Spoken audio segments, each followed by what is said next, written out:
Assalamualaikum, gue Fahad dari Gadget Talk. Di video sebelumnya kami udah bahas Vivo V21 5G dan kami sangat merekomendasikan HP itu untuk dibeli. Terus tiba-tiba ada versi barunya yaitu V21. Apakah worth it kayak kakaknya? Well, langsung aja kita bahas setelah yang satu ini.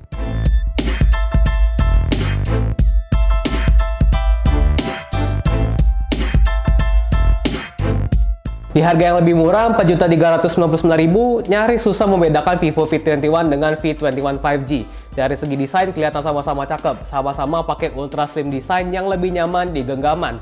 Tipis cuma 7,38 mm dan ringan 171 gram aja. Di tangan pun berasa mewah dan karena itulah gue kira HP ini tuh pakai bodi kaca. Ternyata polikarbonat dong. Apakah jadi deal breaker? Enggak juga, karena kalau gue nggak lihat specs awalnya, gue nggak bakal tahu kalau HP ini polikarbonat dan itu bagus dong. Berarti build quality-nya mantap. Varian warna yang lagi gue pakai sekarang namanya Roman Black dan jujur gue suka. Gradasi warnanya kalem, nggak norak, ada tekstur garis yang unik dan yang paling penting nggak gampang ninggalin bekas sidik jari. Di bagian depan juga sekilas kayak nggak ada bedanya, masih pakai layar AMOLED 6,4 inch dengan resolusi Full HD+. Yang membedakan cuma di refresh rate-nya yang hanya 60 Hz dan bagian bezel di bagian bawah tuh sedikit lebih tebal. Kalau ini sih kita nggak bisa komplain karena ya soalnya dari harga pun memang lumayan jauh dengan selisih harga 1,4 juta. Jadi kalau memang mau ya 90 Hz ya gas yang lebih mahal. Yang penting sih menurut gua ada di kualitas layarnya karena layarnya ini enak banget buat dipakai nikmatin konten kayak di YouTube ataupun Netflix. Khas layar AMOLED lah ya, warnanya punchy, kontrasnya tinggi, viewing angle-nya yang bagus dan hitamnya tuh pekat banget. Ukurannya pun pas banget di tangan gua, jadi pas dipakai dengan satu tangan masih oke-oke aja. Di sektor performa, V21 lagi-lagi pakai combo SSD Snapdragon 720G, 8GB plus 3GB extended ROM, storage 128GB yang masih bisa diekspansi pakai micro SD. Ada juga varian storage 256GB di harga Rp4.999.000. Awalnya gua heran kok betah banget Vivo pakai chipset yang satu ini. Tapi setelah gua pakai multitasking ataupun gaming ya, HP ini masih kuat-kuat aja. Scrolling masih berasa smooth, multitasking juga jelas bisa karena 8GB plus 3GB extended RAM. Tenang aja, ROM kalian akan tetap aman karena pengalokasian 3GB-nya udah sangat ideal. Dipakai gaming juga hayo, gua tes main PUBG bisa dapetin grafik smooth ultra dan hasilnya lancar jaya. Gak ada frame drop, gyro-nya juga aman dan layarnya sensitif. Di LoL Wild Rift juga stabil di grafik high 60fps. Terus di game andalan gua sekarang ada Lost Centuria juga aman di grafik high 60fps. Baterainya yang cuma 4 mAh pun ternyata awet juga loh. Padahal gua pakai HP ini tuh fokus gaming dan bisa dapetin screen on time ya sekitar 5-6 jam lah. Dan itu pemakaian berat termasuk ya. Kalau dipakai lebih santai kayak lebih fokus ke sosmed ataupun Netflix harusnya lebih awet lagi. Mau nge-charge juga nggak perlu ditinggal tidur lagi. 33 watt flash charge cuma butuh waktu sekitar ya 53 menit untuk isi full baterainya. Dari pengalaman gua sih, specs di atas kertas nggak selalu berbanding lurus dengan hasilnya. Contohnya kayak tadi, baterai 4000 mAh tapi awet. Cuma Snapdragon 720G tapi masih mumpuni dipakai untuk gaming sekarang.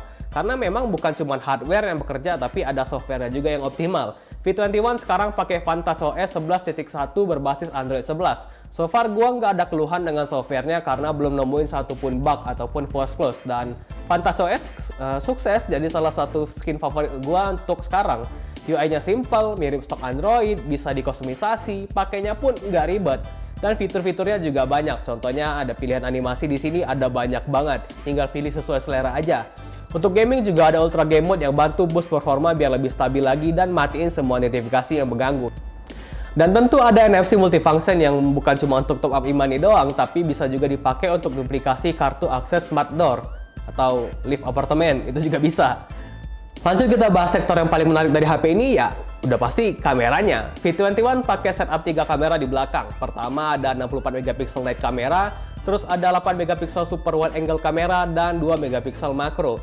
Menurut mata gua sih kameranya tuh cakep loh, detailnya tajam di kelasnya, warnanya juga mostly akurat kayak situasi aslinya. Tapi terkadang untuk warna hijau di tumbuhan tuh saturasinya kelihatan di boost. Untungnya lensa ultrawide juga lumayan oke nih, warnanya oke, minim noise, dynamic range-nya juga bagus kayak kamera utamanya. Tapi tentu di segi ketajaman pasti beda, lensa utamanya jauh lebih superior.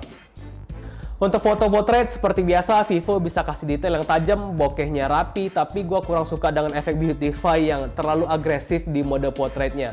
Padahal udah dimatiin loh beautify-nya, but overall hasilnya udah oke sih. Nah, kalau foto makro hasilnya bisa dibilang lumayan lah, masih bisa di-upload ke sosmed. Sedangkan di kondisi low light atau gelap, baru deh kelihatan kalau kameranya tuh beneran cakep. Lihat deh, sebenarnya gue lebih suka pakai night mode biar hasil fotonya punya detail yang lebih tajam, lebih terang, dan minim noise. Apalagi di lensa super wide angle itu wajib banget buat dipakai. Tapi yang gue suka adalah kita bisa pakai night mode plus pilihan stylenya. Jadi hasilnya tetap bagus, tapi udah berasa kayak diedit pakai preset Lightroom gitu loh. Udah auto cakep pokoknya.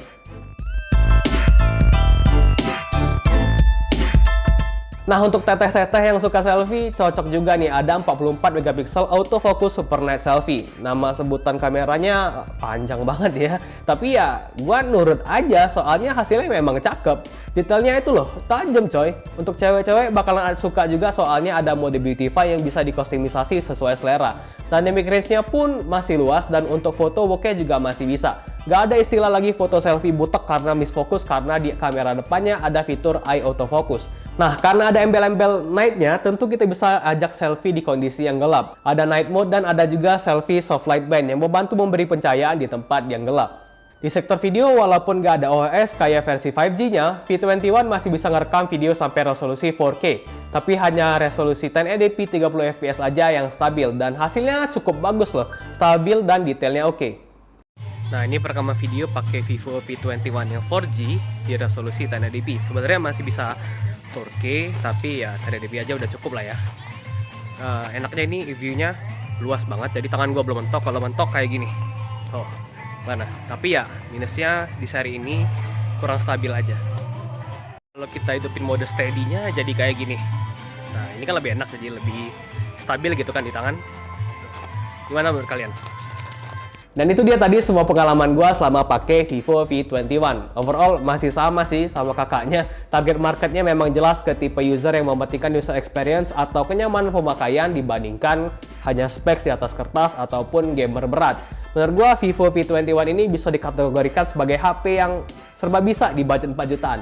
Dipakai nongki, tongkrongannya cakep. Dipakai lama-lama juga nggak bikin tangan pegel soalnya bodinya tipis dan ringan. Mau dipakai main game juga masih bisa asal nggak retak kanan, dan mau dipakai untuk ambil foto ataupun video juga bisa. Belum lagi V21 kasih software yang nyaman tanpa iklan, audio jack, triple slot, dan NFC multifunction.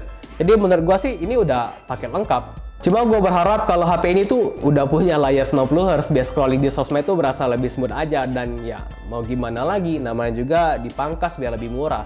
Kalau mau lebih ya kita harus bayar lebih, ambil versi V21 5G dan di harga 5 jutaan. Jadi sesuaikan untuk budget teman-teman aja. Udah punya duit mentok 4 juta nih, ya udah paling benar ambil V21 ini. Oke, segitu aja video kali ini. Semoga bermanfaat. Like kalau suka dengan video ini, komen aja kalau misalkan ada pertanyaan. Kalau mau support kita boleh banget like dan subscribe. Dan ya, gua Farid. Bye.